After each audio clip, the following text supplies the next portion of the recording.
All right, I've been working in retail management for a hot second now, and people be calling out for all sorts of lame-ass reasons. I thought I'd share a list of the only acceptable reasons to call out of work. Number one, you have a cat on your lap, which is impossible to remove yourself from, emotionally and physically, so we'll see you at your next shift.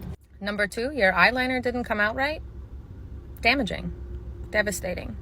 Don't come in. Take your time to grieve. Number three, it's raining. You're gonna get wet if you come in. Stay home. Number four, you saw a sad animal video on the internet.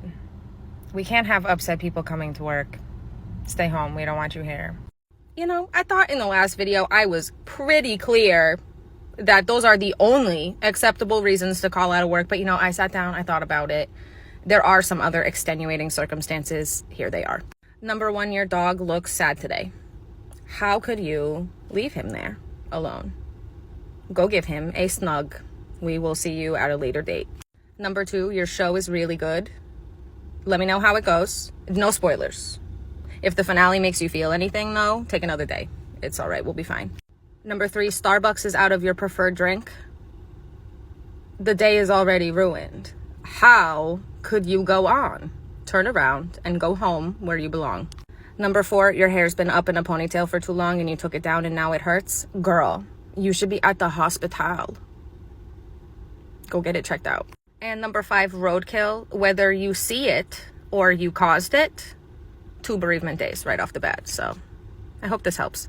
I work in retail management. Calling out of your job is unacceptable behavior, except for in a few circumstances. If you went to bed last night thinking that you were going to wake up and it was going to be a snow day and you weren't going to have to come in, and you woke up and there was no snow on the ground, not a single flake, you have been failed by the weathermen and you deserve some time to grieve. Don't let anyone tell you your pain isn't real. I see you. Don't you dare come to work with freezy feet. If you can't get the dogs warm, do not show up for your shift. We will figure out coverage. Like, don't worry about us. Listen, if you got visited by the boogeyman and then you decide to come to work the next day, that is irresponsible, considering you do need at least 1 full business day of processing to get rid of some of those mental images. How are you supposed to wait on a customer when all you can think about is how you got mauled and eaten alive by a lion in Rapunzel's tower? Actually, I went to work after that one because I work hard and I'm brave. And for the 3 days following your return, feel free to take a journal break anytime it pops back into your head. I know that can be really hard to deal with.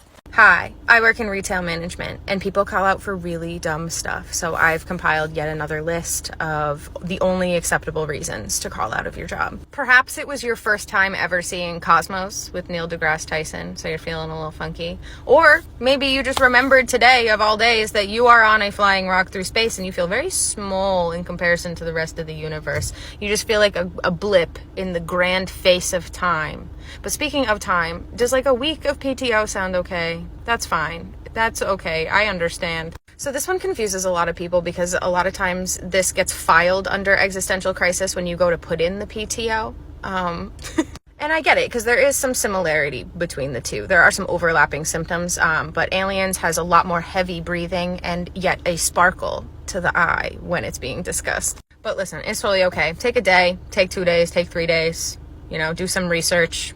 Look at the CIA documents from 2020. Research Ingo Swann. You know, the huge. And lastly, if the vibes are off, don't you dare come in. Actually, I think you're required by law to report if the vibes are off, so make sure you do that. And a lot of times people ask, well, you know, how do I know if the vibe is off? You know. And if you don't know, it's because you're the off vibe. So keep that in mind. Anyways, regardless, 3 days paid vacation. So I feel like that's reasonable.